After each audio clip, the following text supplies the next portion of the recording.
Friends, once again, I want to introduce you Dr. Grace. I know we are 12 minutes late, but of course, I want to say that she's a Ugandan, a medicinal chemist by profession, with over 37 years of service, and she has advanced natural product research through the Natural Chemotherapeutics and serving as the board of National Drug Authority. And she's an awardee of the Royal Society of Chemistry. She's a Rotarian, a mother, a wife, and an advocate for community-centered care. She holds a PhD from Loughborough University in Medicinal Chemistry in UK. Friends, it's my singular honor once again to welcome Dr. Grace on this important meeting to share her screen and talk to us. Good evening to you all, and thank you for this opportunity to share with you this pertinent topic, nutrition in adults as a preventive strategy for non-communicable diseases and improved public health outcomes. We're all aware of the growing burden of NCDs, accounting for over 70% of global deaths. Rising burden in sub-Saharan Africa, Uganda facing a dual burden. We've already talked about it. And the drivers of this are diet, inactivity, and urbanization. Why doctors must care about nutrition? Most adults' NCDs are preventable. Diet influences disease onset and progression. Patients trust doctors more than media sources. Prevention reduces hospital congestion.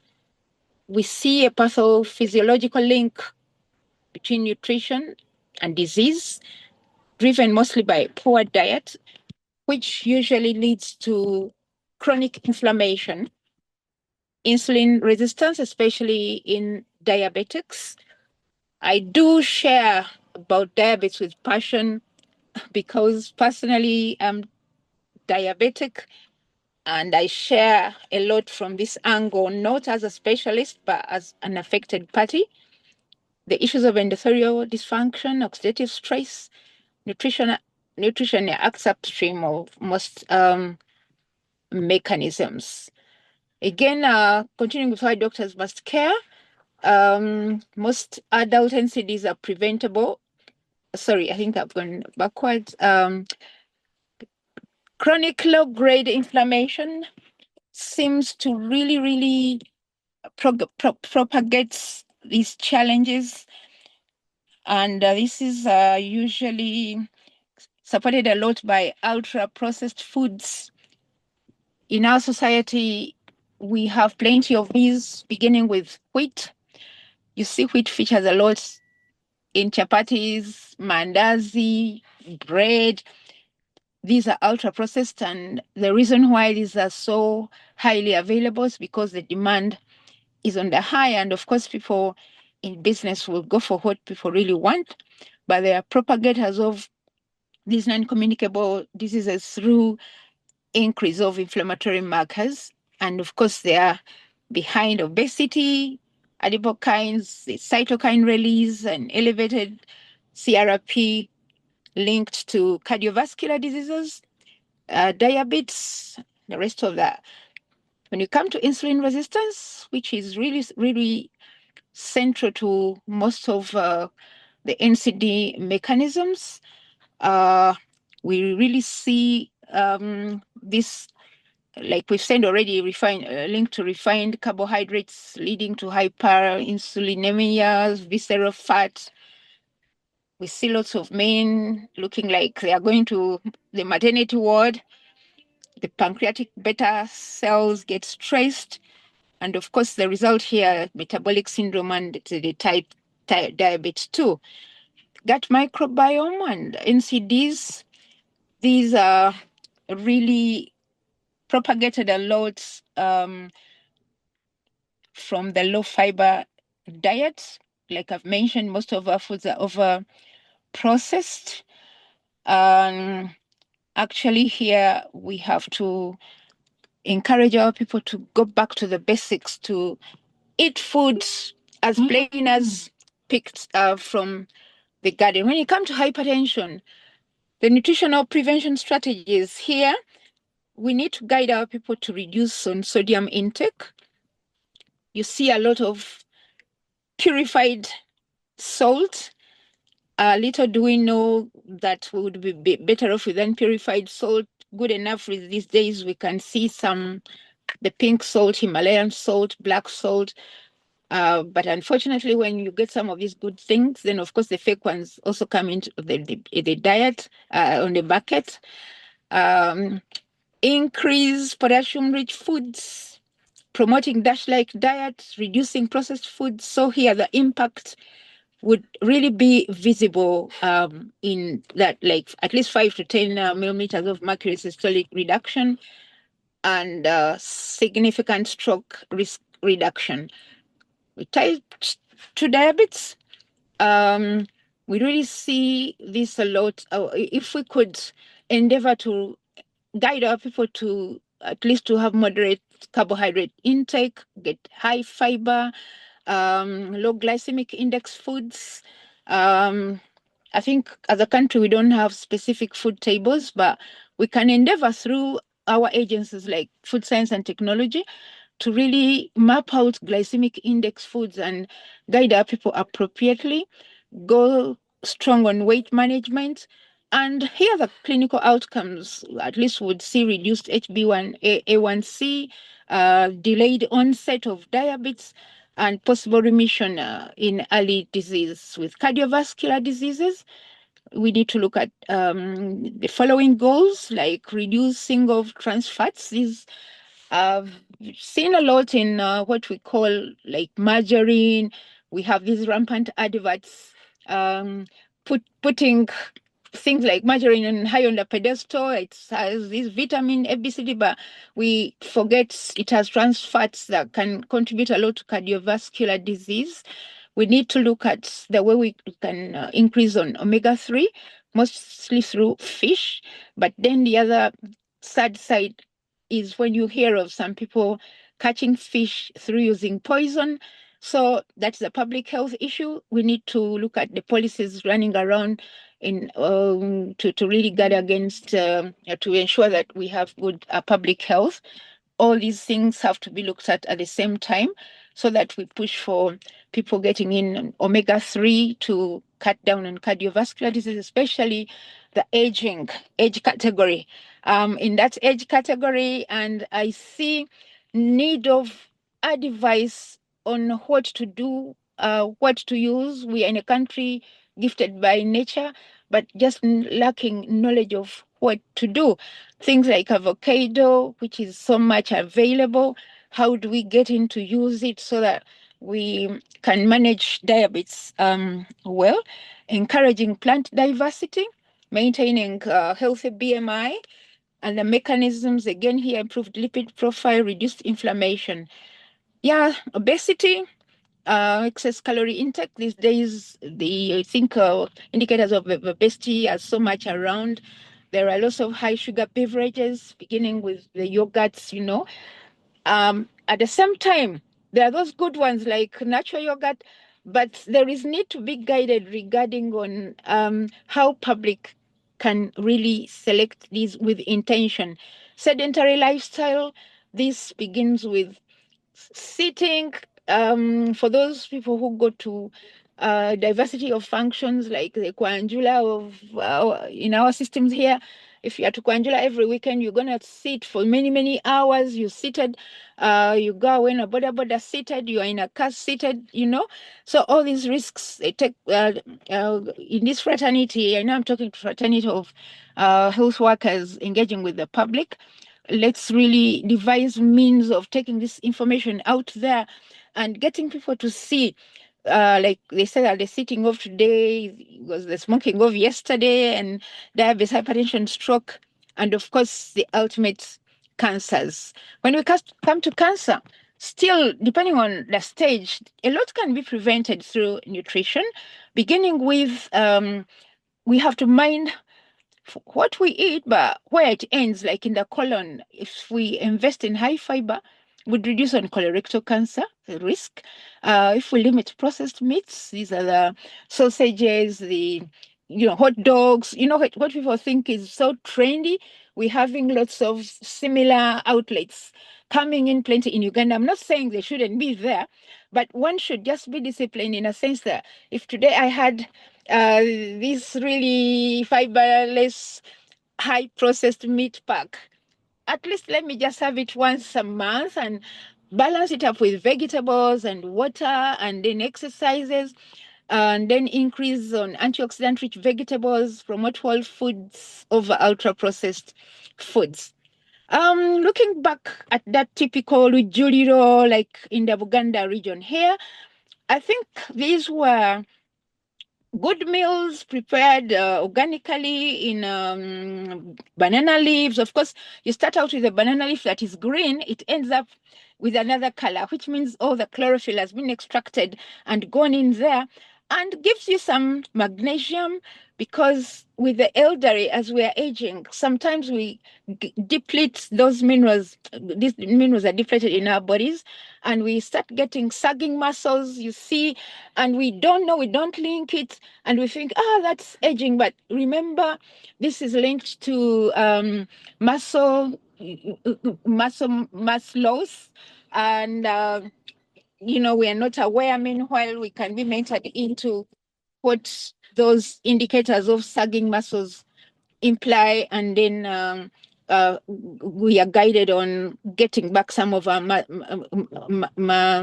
muscles so that we don't end up into imbalances and then falling and then we fracture our bones. Here we're looking at other communities. Here we chance to get into like South Korea, those who've been to those Asian countries. We can borrow a leaf from the way they go about the diet, which really goes on to address those micromineral deficiencies, which when addressed can get us move on, like in the 50s, in the 60s, in the 70s. We are happy, we are strong, we are balanced. So raw diet. But when you look at like what you're seeing, the spinach, cabbage, but when you look at our roadsides here, like I stay on Entebbe roadside, and I think yesterday morning I was going to office and I saw in Kajansi a whole pack of cabbage on tarmac road with all the sewage running on the side. So public health issues. I don't know when we last had a survey to really look at all the vegetables in Kampala.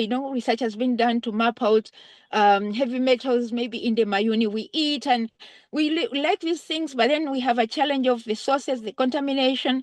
Yeah, so here in South Korea, the regulation of these vegetables is so done so seriously because they use smart farming. They grow this in like greenhouses where you can monitor everything and you eat it with confidence. And you can see these foods as you see these on the table. Some are pickled, which means nutrition has been preserved in there. And pickle, these are like hot stuff that can kill off the microorganisms that can be very dangerous. And the meats, the way they're just cooked on the table, minimal cooking so that you don't destroy the nutrition. And the result of this is sort of support to the aging, the elderly. And the challenge they're having is most of their people who have retired have to get to be sort of supported to get back in service because they are strong. You find a 70-year-old, an 80-year-old very, very strong. I'm not saying we should also in Uganda, we just need our people to be vibrant, to be healthy, and mitigate these non-communicable diseases. Yes, these are the scenarios, and you can see the colorful plates, different colors having different nutrients. But here, actually in Kampala, sometimes you can feel like, oh my God, I'm not have lunch, because when you're ordering a meal, in the mind you already see it. There is this matoke, there is this portion, there is the same thing, so boring, not motivating at all, and not nourishing, and the public health issues. And I'm telling you, you end up having issues. Yeah, so we of course, when you use our affordable, locally available, culturally acceptable foods, we can think through color diversity, think through as you're serving to see that you're having a balance of both macro and micronutrients. Yeah, so across the board, we say the young adults, we need to support them to prevent early metabolic syndrome, middle age 40 to 60, control metabolic risk factors, and the elderly to ensure that we have adequate protein, vitamin D, anti-inflammatory diet. If those three are really focused on to, believe me, this issue of cancer, because cancer, first of all, we have to understand what is cancer.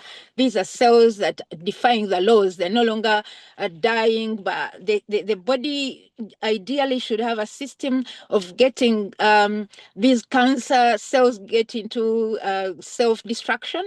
But when that stops and they just continue growing, of course, you develop what they may easily say this is a tumor. But then why is it that sometimes it could say it's non-cancerous and then it's cancerous? It means this is toxicity collecting somewhere. And at the time you think it's non-cancerous, if you're a health worker, guide this person to really get into diets that assist in cleansing, removing what we are calling non-cancerous, improving the drainage or the lymphatic drainage. We could combine massage, we could combine nutrition. Of course, you first get diagnosed so that you don't do things that will spread the challenge.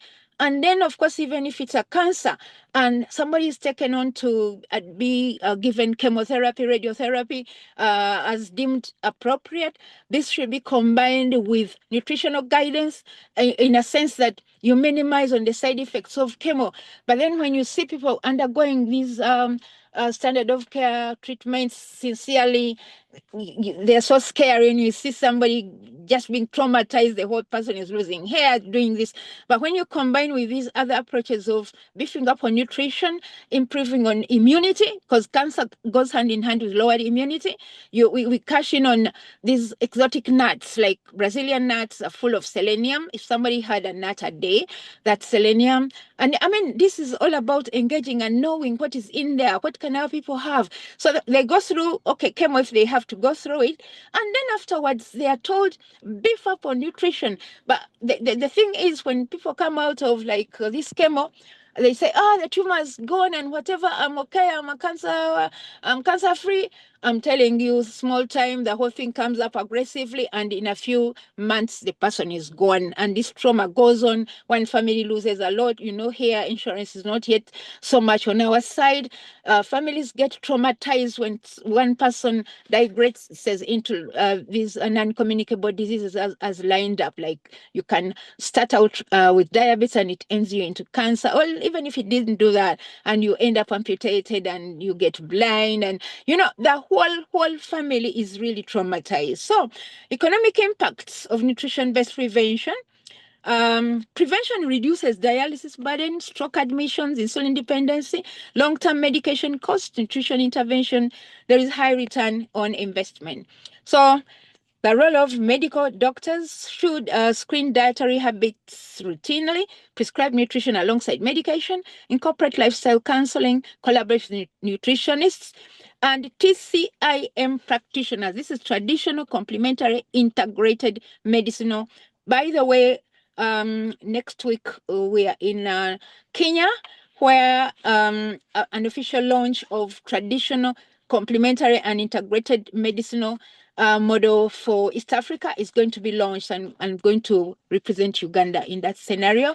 So I'm looking forward to that opportunity where I can come back and share with you what would have transpired. There is going to be an East African platform which is going to enable improved collaboration amongst different cadres in healthcare, so that we stop just thinking and maybe just wishing away some people who are trying to do good, but they simply don't have a voice. So practical integration in clinical settings, like here you add dietary assessments to routine history, include nutrition prescription in treatment plans, use simple plate model guidance, provide culturally appropriate advice. Uganda-specific opportunities. Here we have promote indigenous foods. We have millets, sorghum, legumes, traditional leafy vegetables, and we should try to reduce reliance on imported ultra-processed foods. These days, when you enter supermarkets, people are really doing good. The farmers are doing good. You get in here and you see all sorts of maize branded, this is number 1, this is number 2, has fiber, showing that if people have knowledge, they will make informed choices. Though, of course, we have barriers to implementation. What are these?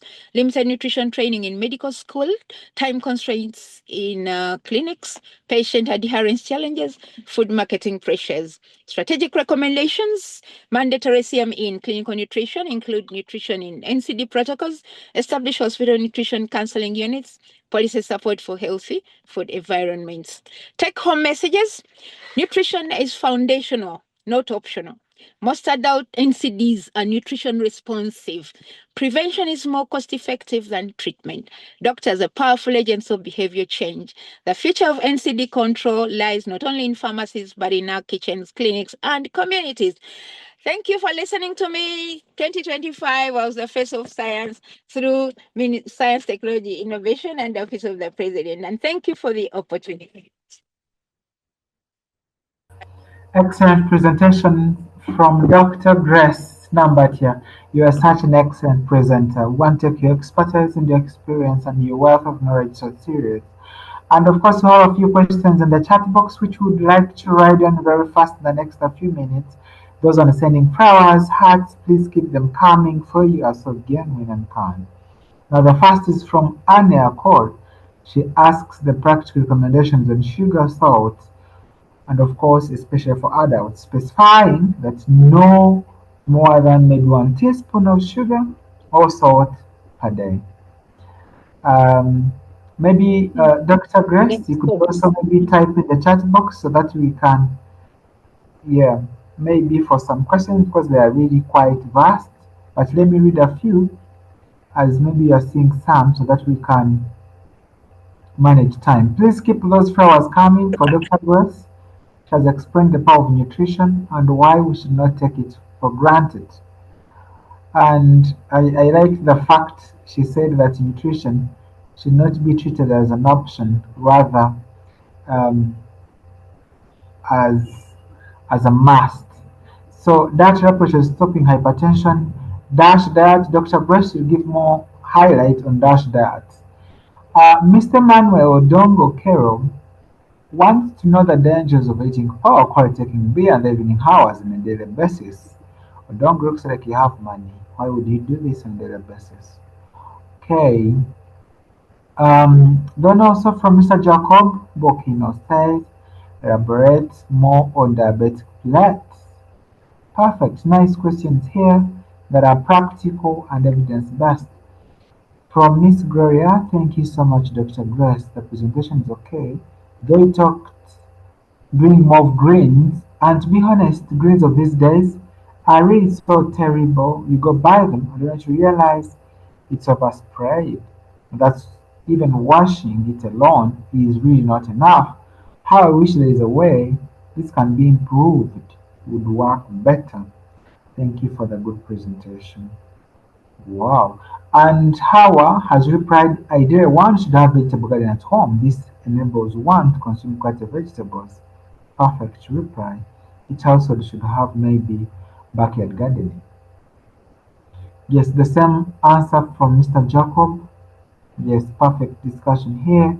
Thank you so much for rallying for backyard gardening all the time, and you can have them all the seasons. Then from George Gwakashambo is a consultant nutritionist. He asks for a summarized booklet on NCDs in Uganda and other local dialects to share and help our dear innocent communities. In regard to this growing burden, his email and phone number has been shared. Mr. Byamsha says even small place. Okay. From Madame Ruth says there's an advice that soaking vegetables in vinegar or soda bicarbonate before use can reduce this chemical content. How true is this? From Lillian, as an environmental health student, I'm grateful for the session. From Caesar, I have had a lot of a talk around eating raw garlic in terms of hypertension prevention.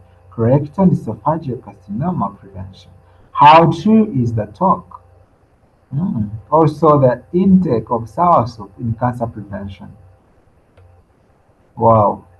Interesting discussions here in the chat box.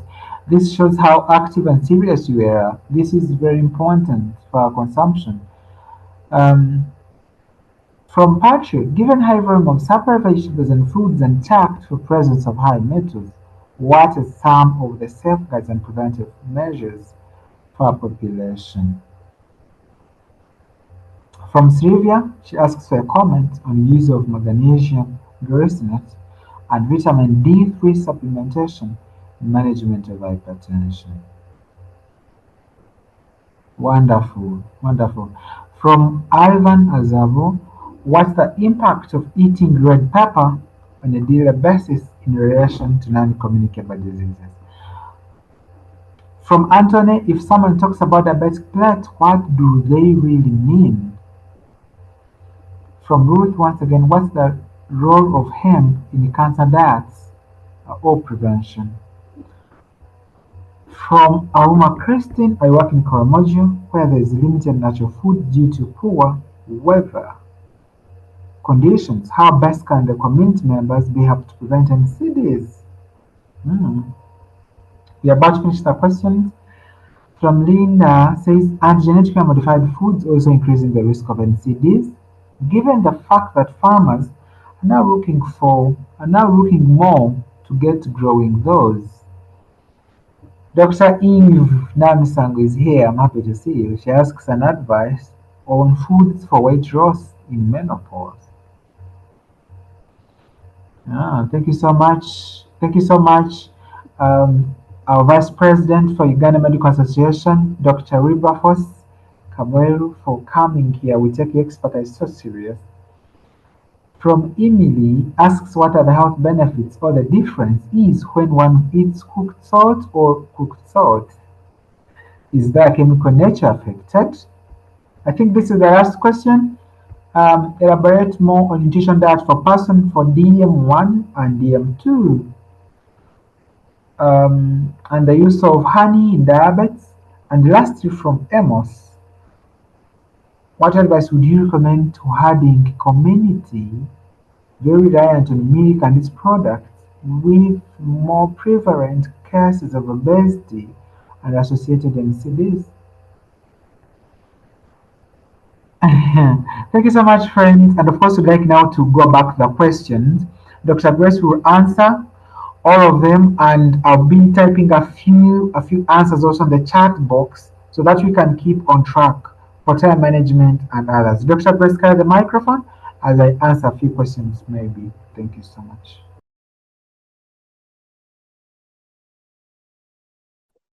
Yeah, thank you so much. As a teacher by profession, I appreciate such a barrage of questions because number one, it shows that people are interested in your submission, and number two, the answers will really help to complement probably my talk in case I didn't touch some areas. So I'm really, really appreciative. So let me start from the last question. Sorry, I'm on the road. If you hear some bump, I'm on the road. Can you highlight on use of pawpaw pills on diabetic wound mix? Pawpaw in general has an enzyme called papain, and it's highly concentrated in the sap, but then it's also found in the peel, so it may appear in various concentrations depending on the part of the pawpaw. So this papain is a bit aggressive as an enzyme, and one may have to be careful regarding applying it on an open wound because papain is even responsible for softening meat. That's why when you buy a tenderizer, it's mostly papain. So it should be better on scar tissue, something a bit tough. But if it's a soft wound, I think there one has to optimize it by mixing it with a carrier like an oil and water and make a cream and get to see that it's not so corrosive. Otherwise, it has high medicinal properties. And it's that formula I've talked about of purple pill optimized in oil and water. You can have a cream that can smoothen skin, remove pimple scars. Yeah, but on an open wound, you have to go a bit very careful. Yeah. So can you highlight? Okay, I've done that. Thanks, doctor. To the is in the amount of chemicals sprayed on the vegetables we eat also contributing to the increasing NCD, irrespective of how often we do eat them? Yes, I believe so. The only thing is that as a country, we lack a substantive research policy, which can really be a platform for young researchers getting out to get funds and explore all these so that we don't speculate. We really get facts on the ground because we know heavy metals can affect like beta cells in the pancreas, and the whole beginning of diabetes can start from there. So it's very probable, but it's subject to confirmation. Then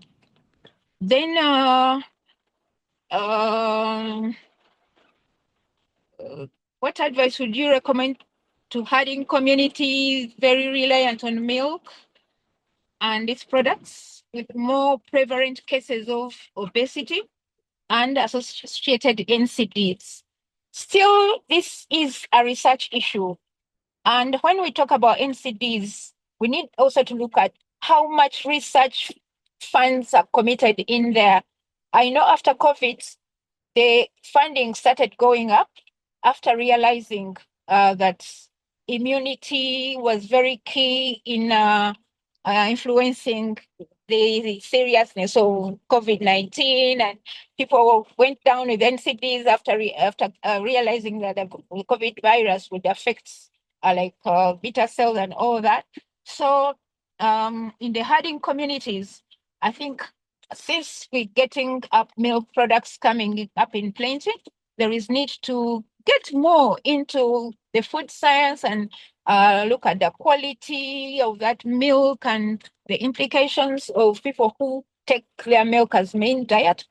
But one thing, when a community relies on something as a major food, they tend to have a way of optimizing certain things. You will find that maybe they don't just take it as milk pure the way we see it. You may find they put in something.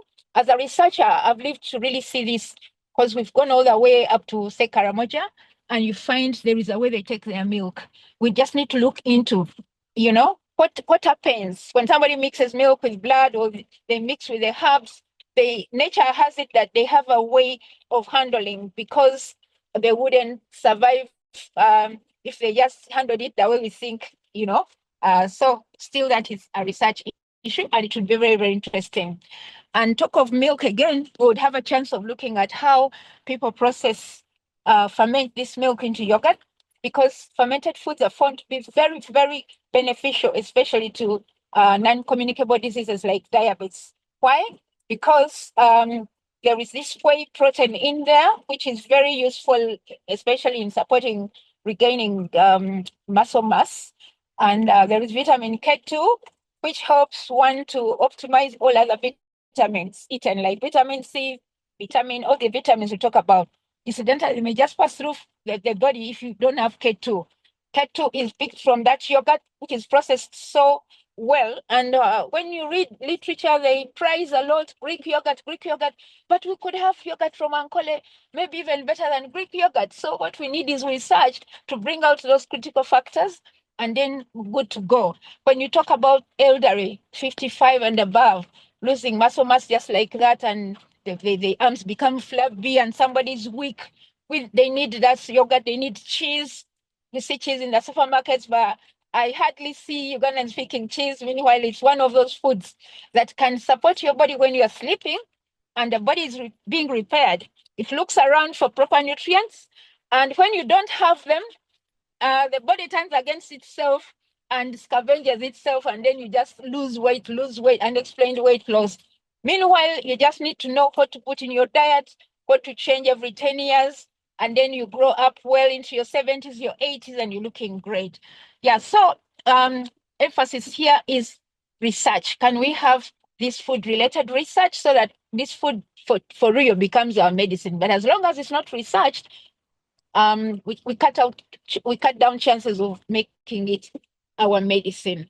So from the angle of milk, we can gain a lot from those fermented products. Use of honey in diabetes. I'm diabetic, and there is this thinking, use honey instead of sugar. Trust me, honey has sugar, and amongst the sugars, it has even glucose is there, because glucose is one of those primary sugars that is implicated a lot in lingering around in the blood. Of course, we tend to point a lot to carbohydrates. We tend to point a lot to carbohydrates as a culprit for diabetes, but the fats also have a lot, especially the saturated fats. When they seal off those inlets through which glucose would be allowed into the cell to be burnt for energy. If you've had these bad fats, especially trans fats from margarine, definitely they will seal off those holes. So this time it wouldn't be carbohydrate.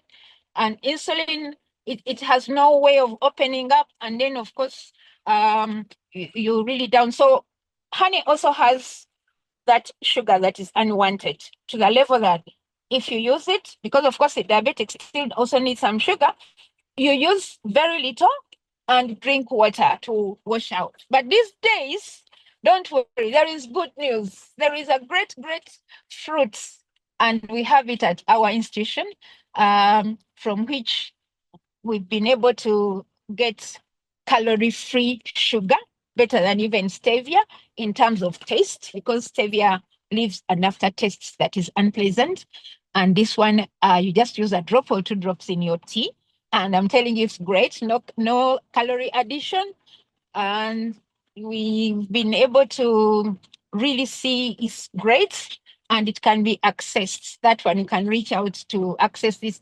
It doesn't matter even if you're not diabetic. If you don't want to become diabetic, this one is great. If somebody is diabetic, it has a way of influencing lowering of insulin resistance. And that is one finding in 2026 that is great. When as a diabetic, I'm sharing it with a smile. Yeah, so what's the health benefit or difference is there when one eats cooked salt and raw salt? Is the chemical nature affected? Salt, if it's good and devoid of heavy metals, like we see Himalayan salt, black salt, of course, devoid because it has gone through regulatory agencies from wherever it comes from, like the Himalayan salt comes from India. It would be good the way it is, whether raw or cooked, because the chemical composition does not change. But the salt we have in our system, the purified one, the white one, which is almost close to, mostly sodium chloride, but other beneficial minerals have been removed through overfiltering. It becomes bad whether cooked or not cooked. So bottom line is to use salt that is not purified, but is devoid of heavy metals.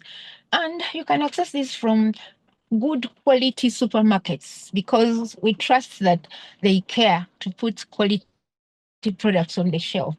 It's important to mind where you buy your food. Yeah. So in that regard, if it's salt that's not purified, it doesn't hurt to even pinch salt. You suck on it and you drink water, and it can contribute to balancing up minerals in your body, because depletion of minerals is a lot to a number of diseases. Yes, so foods for weight loss, all in menopause.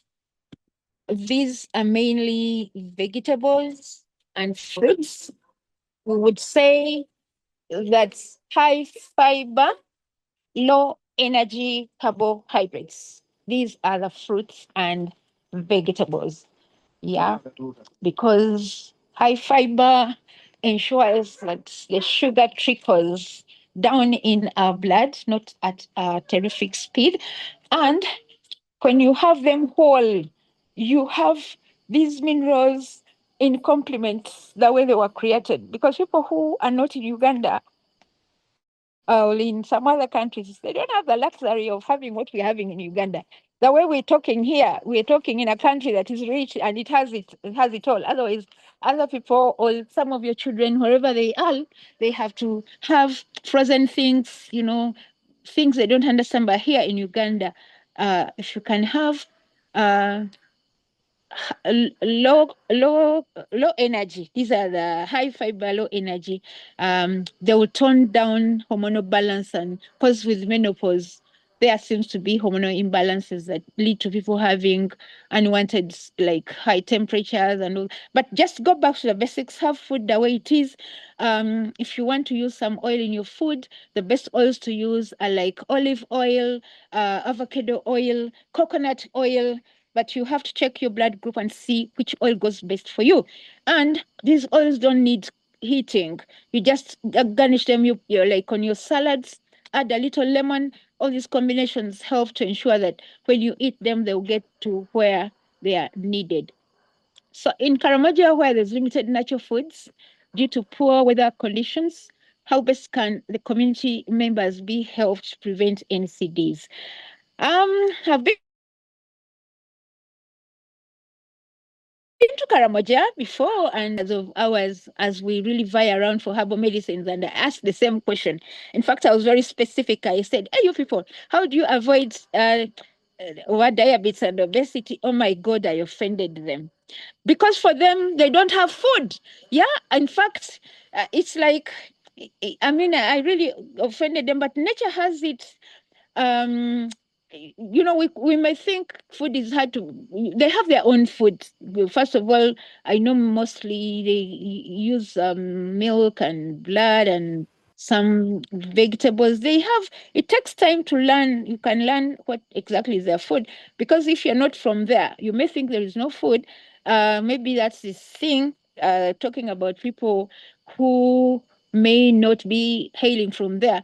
But the Karamoja of today has modernized. I know there are some nice guest houses and they have small plots. They think they grow vegetables. Yeah, but you can invest in dry ratio. Dry ratio means you can carry over dry fish.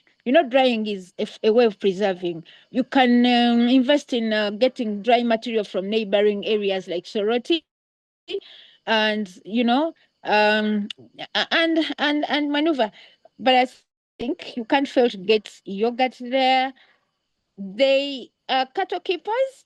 I believe they have dried meat. You can also invest in that. It's not bad. Yeah. Otherwise, the nature of life there, I think people, the cattle keepers, they exercise naturally. They don't put on weight. They don't store fat. And NCDs, sincerely, is not so much a thing. I may be wrong. Like I said, we need research also to inform us. Aloe vera, aloe vera is known to replenish enzymes in our bodies. They have the balanites. They have that balanite. It's like a fruit on a tree. It's a bit sweet, bitter, and it helps in relieving constipation. Because whenever you relieve constipation, you are relieving a number of diseases, most especially also preventing colorectal cancer. Because colorectal cancer here has been propagated a lot, constipation, and of course one moves with the sewer or whatever, but the system, Karamoja has balanites there. If you sample trees there, this is, that fruit doesn't make them have constipation. It's very, very useful. What is the role of hemp in cancer diets or prevention? Hemp, as you hear it, is a kind of cannabis, and cannabis has over 14 varieties, but hemp is the most friendly, most,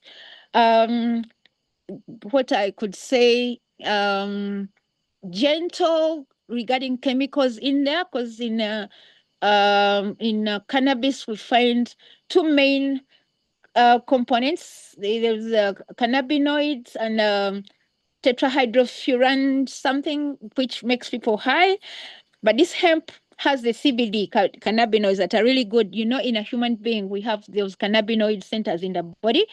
And when they're in balance, you are in harmony, you are okay. You don't have even these hot flashes. So when you take hemp, well processed hemp oil, it will balance your cannabinoids and you'll find, in fact, this cannabis is marijuana. It's the most prized medicinal plant on the planet, but it's a double-edged thing. It can, some people misuse, others use it well, but I've said there are 14 species.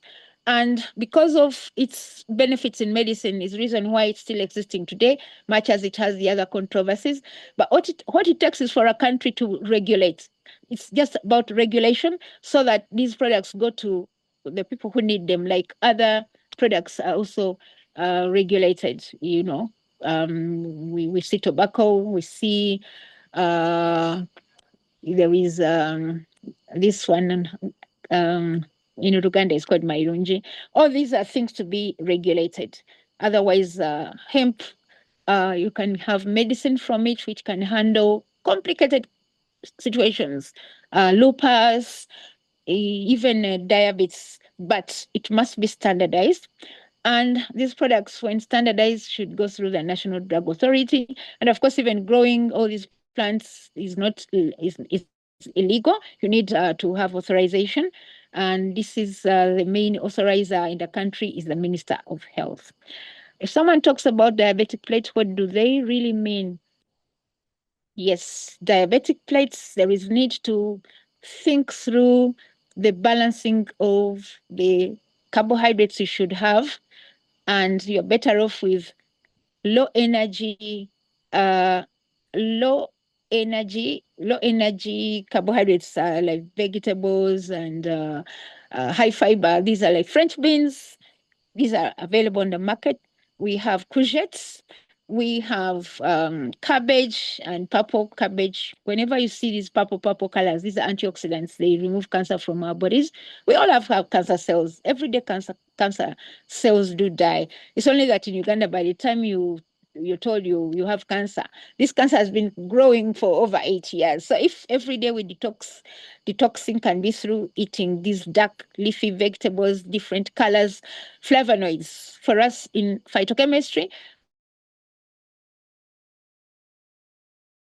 purple, orange, when you eat them, think through, you are mopping away, you know. But there are people who serve them and just think that serving is equivalent to eating them. When they're finished eating, they leave them on their plates. You should serve and eat them. Yeah, somebody asked about the fact that they're sprayed. The solution to this, you can also grow your own garden, or you can cite somebody who is doing organic farming and give them a market. We are in these social clubs in Rotary and people are doing these different things. We can support each other market-wise, those small markets. And when somebody knows that they are not spraying or they're using organic sprays, we have organic sprays in some companies bringing here products like organic pesticides, organic. We can embrace them and get, organic produce, organic tomatoes. Short of that, the open market will always have those that have been sprayed, because if they're in the business of agriculture, they cannot do without spraying because the things will fail.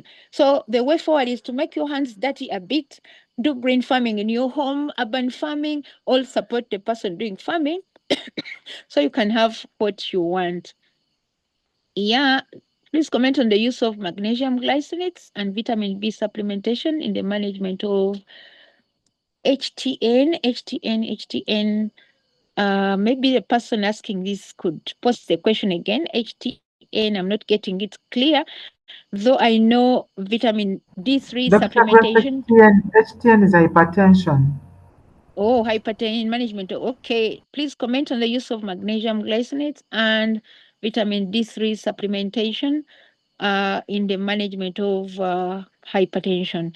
Yes, magnesium, very useful in our bodies, but there is need to think through the form in which it will really be delivered. And if when they say glycinate, I think that could be the form where really you take it and you're sure it will be released into your system. And with these minerals, there is always guidance that you need vitamin D3. They have to come in combination. Yeah, so thank God we have these good pharmacies that have these supplements, good ones, and which have come in combination to ensure you get what you need. But this magnesium does really support a lot in balancing, getting somebody's, use of sugar improved. For example, as a diabetic, if I find I'm taking my diabetic medicine, but always the sugar is high, it could mean I'm low on magnesium. If I'm losing muscle mass, I'm low on magnesium, and I need to take from food. But when I'm already low, I may need to supplement. But the supplement, it matters the kind of supplement. That's why if you've noted that there is magnesium glycinate, and vitamin D3, chemistry has it that that's how you will have what you need. Though you need to know the levels you need, especially vitamin D3, there is need to know what international units, because if you're too low, then you get to know. So there you need guidance, and blood tests can be done in some laboratories like Lancet to get to know your levels of these minerals, so that you supplement with intention and you don't take supplements forever. You get to know the food sources, and then you supplement, and after a period of time you get off the supplement and just get down on the foods. Has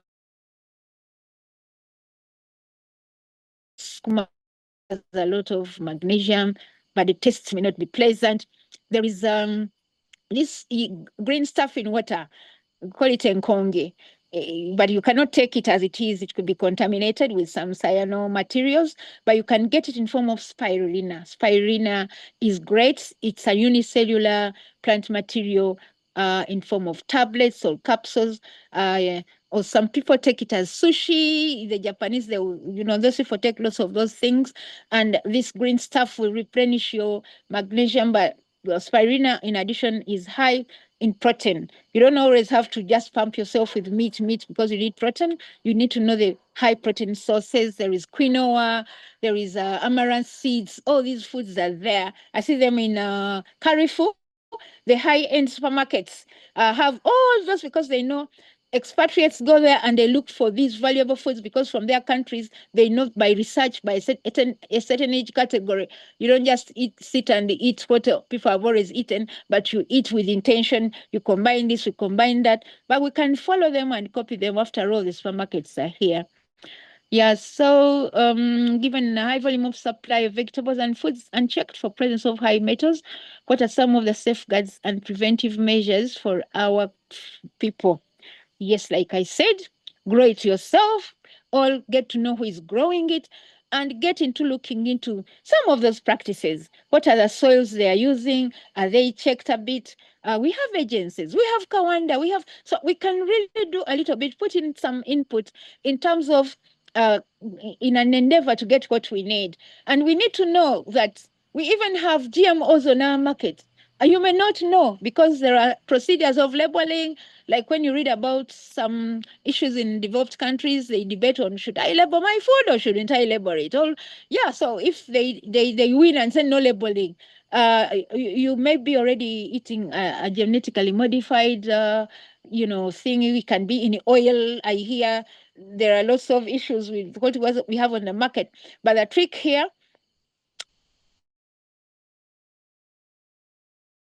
get to a small supermarket and you go to a locality. Local agencies have their sort of like local supermarket being serviced by the local people, and they care what they put in there. I had a chance to visit the US in 2024 and visited some far place in Concord, and I was fascinated. That the place has very old people, 70, 80, 90, and you have to see what is in their supermarket. locally made, everything handmade, locally made. So you see there is quality in there. And I'm looking forward to us starting that in our countries. People have put up real estates, building these communities. I would love to see following that, not just a supermarket per se, and you're bringing in all these things that are not exclusively prepared. I'm looking forward to that situation where you've really worked hard and your money gone in this nice setting and influence what really you buy, what you access. Yeah, so okay, slides are good. Could you kindly share them with us? Yes, I will share. Thank you for appreciating the presentation. I've had a lot of talk around eating raw garlic in terms of hypertension prevention, colorectal and esophageal carcinoma prevention. How true is the talk? Also, what's the role of soursop in cancer? Yeah, garlic is good, but garlic has sulfur, and sulfur can burn you. So it's good to soak it a little bit in oil and leave it to stand there, or look out for fermented garlic. Removes the raw bit of that bit of sulfur that may burn you and make you hate it. Otherwise, garlic, like other foods, it's useful because it has a lot of selenium as well, but it may have an offensive odor. You have to mind the people you live with, because you might find they resent you because you've taken this. But if you stay alone in your house, take your garlic. It's an immune booster, and it's good at balancing blood sugar, but you need to experiment around on foods that can remove that odor after you've eaten this garlic. They're also there. Let's utilize the power of digital. Everything. You can always search if you have a quality question, like I've eaten garlic, how do I get out the odor? And but for me personally, when I use raw garlic, I soak it a little bit in. First of all, I dose it with some Himalayan salt, soak it in honey, and squeeze lemon juice on it. On a tablespoon, I don't take big, I take like a pea size, and then I just swallow it. I used to do that during COVID-19, and just have no odor, and then you can follow with warm water. So yeah, the other one is appreciation. There is advice that soaking vegetables in vinegar or soda bicarbonate before use can reduce the chemical content. Yes, I think there is some truth in that. And in the village, people use ash. Ash. This ash from firewood has a lot of sodium bicarbonate. So at least the people doing this picked it from the elderly there, but I think this one has some truth in it.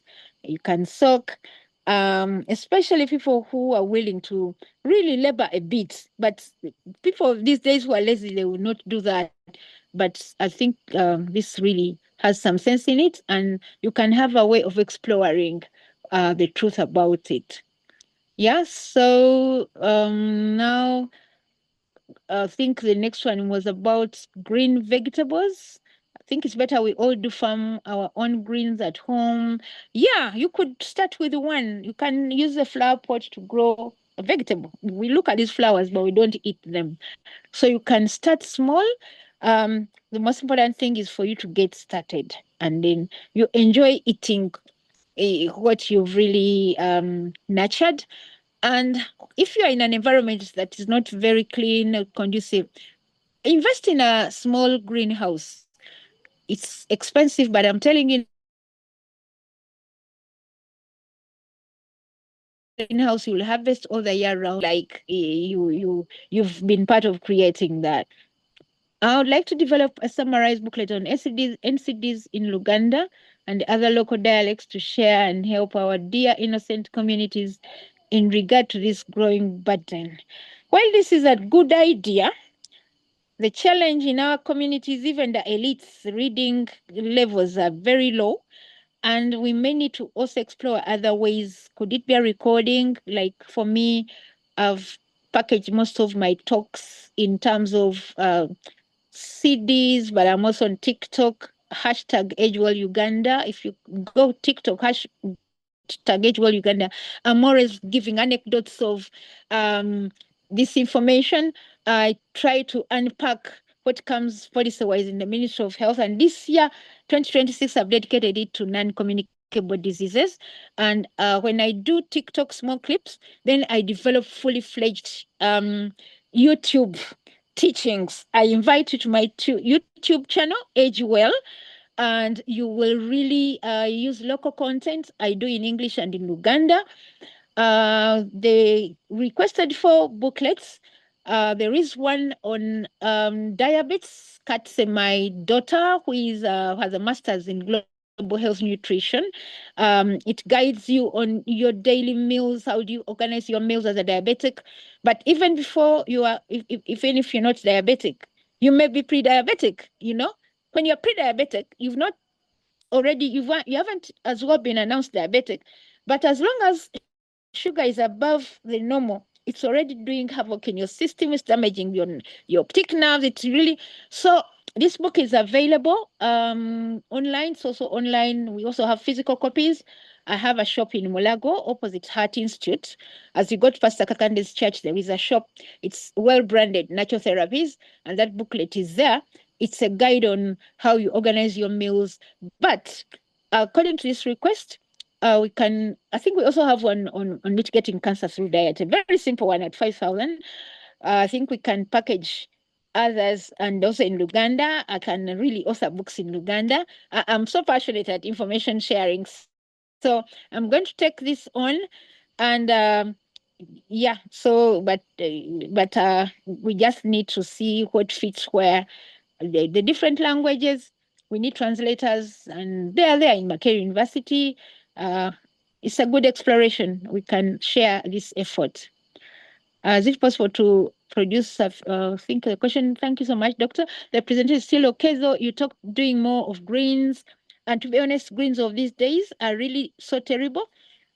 You go buy them and only to realize it's oversprayed, that even washing it alone is okay. If really you have this challenge, we have liquidized chlorophyll. It's imported from Malaysia. It's at our shop. It's there. You just dose your drinks because you purposefully looking at nutrients in there. But when you have time, you can get nakati if you know the source. Clean it so nicely. Let it dry. And when it's sort of dried, when you cook it dry, like dry fish, it's so tasty. You know it's clean, and you even get more value per volume you're eating. It's very, very. This is, you would have taken your time to clean it. Greens are best if you clean them yourself, or you know the person who has cleaned them. Yeah. What are the dangers of eating pork while taking beer in the evening hours on a daily basis? Well, like the saying goes, too much of anything. I think if you eat it at daily basis, that is really not good. Pork itself is okay. It's white meat. It's rich in vitamin D. And what matters, again, source. What is the source of that meat? You know, our meats here, was it inspected? And of course, for you, you source from a good supermarket, which of course looks like they really inspect their things. As white meats, it's fine. Sorry? Thank you. Yeah, so but doing it every day, I think that's a bit too much. Diabetic plate, it should have all colors. Simple should have all colors. When you look at orange, red, green, each one has a different nutrients, but it should have, if you divide it into 4, a quarter should be like energy giving foods, another quarter bodybuilding foods. If possible, the remaining 2 quarters, let them be plenty with vegetables, both cooked and not cooked. And don't drink while eating. Either drink before 30 minutes, drink 30 minutes before eating, or 30 minutes after, so that you really don't destabilize the juices that are meant to do digestion. Dash like foods, I think somebody elaborated on it, these dietary approaches to stop hypertension. These are heart healthy diets that are supposed to support lowering blood pressure and support overall cardiovascular health. Yeah, I ask for practical recommendation on how much salt and sugar is enough for an adult. I think adults also depends how old, but the body has a way of telling you, though sometimes the taste buds are no longer working and people take a lot of salt, but get to know whenever you're taking a lot of salt, you're contributing to killing your kidneys. Yeah. Just read more about this. And this sugar, there is this ratio of making oral rehydration salts, but you could naturally get this from coconut water. So the issue is to try and lessen added sugar as much as possible, because most of the things we eat break down and they already have sugar. So as you grow older, get sugar out of your system, slow but steady. Don't do it abruptly, and you will get the real taste of the food, because most of these sugars do mask the real taste. At first, it's difficult, but as you really engage, by the time you make 21 days, you've adapted this taste, and it's really good. Thank you so much. I think those are the questions. I hope I've been able to go through them. Thank you. Yes, thank you so much, Dr. Grace. You've really done justice. For questions that keep coming in, please keep them flowing. I think Dr. Grace could share her social media handles like Twitter, LinkedIn, so that these questions can keep on flowing for her consumption and, of course, for our public engagement. And, of course, just like we said, nutrition is an independent variable and all other medical services directly depend on it. I wanted to recognize the presence of the Commission on Non-communicable Diseases here. And also, I'd like to recognize the presence of the Assistant Commissioner. Yes, Nutrition Department, she's been here. And of course, thank you all of you for being here. Dr. Grace, thank you so much. Please, we'd like to appreciate you. And of course, we'd like to request the Soga Health Forum to bring nutrition back on board. And just like we are running a campaign, Dr. Grace, about Zero Sugar Challenge, it would be very important for us to make sure that we bring the very important discussion here on Soga Health Forum. For this very important, I would like to request Desmond, if you have some communication for us, please do, and then later we shall call it an evening. Would like to thank you and appreciate your being here. I am Kamara Daniel, the Outstanding Nutritionist of the Year 2025 by the Ministry of Health and Heroes in Health Awards. Thank you.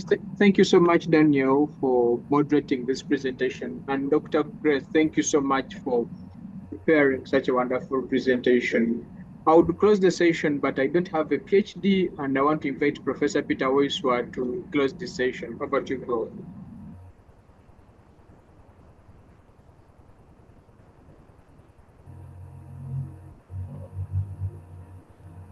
Yes, Professor Peter, you can now unmute. You have the rights. Well, I'm not sure you need a PhD to close a meeting. Everybody plays an important role, different contributions. Like Kamala here, I think he's here to come and do his PhD, but he is the outstanding nutritionist of 2025. Who knows? Maybe even 2026. But Dr. Grace Nambatya, wow. Of course, all the time you are just amazing.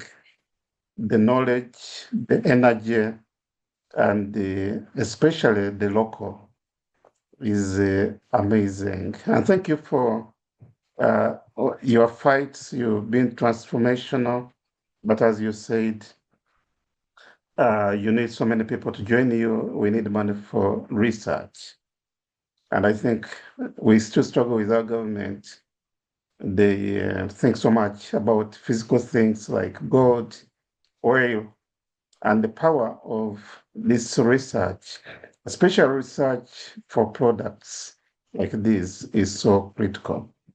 Natural products, I wonder, and we are in a country, as you said, a rich one, it would make the difference. But thank you for always being here at Busoga Forum. I learned many things. I also learned that you have a YouTube channel and also a TikTok. I've already gone to the TikTok. I think I'll go to the YouTube. We need these messages more to the local people. So I think something we need to work on more. And Kamala, please make sure that you design a number of these important talks because they are preventive, but also they maintain and they are rehabilitative. Thank you so much, Dr. Grace. I'll visit your shop, and I actually like the sugar. I mean the innovative, whatever you said you have. What is the name once again? Which is calories free. I think we need to popularize it more, but receive this certificate of appreciation from Soga Health Forum. Thank you so much. And when you come from Nairobi, I think you should yourself write up a number of, together with Kamala, the kind of talks that should be given, the titles, and you send them to Benjamin. Thank you so much. And Kamaras, thank you so much for always being very active. And you promised to visit me, to meet me, but maybe 26 will not go before we meet. Benjamin, thank you for organizing with the CPD committee, Wilberforce, Mkembo, and others, and Moses as our CEO and the board. Thank you, members, for attending. See you next Friday, 8 p.m. Have a lovely weekend and good evening. Thank you and bye-bye.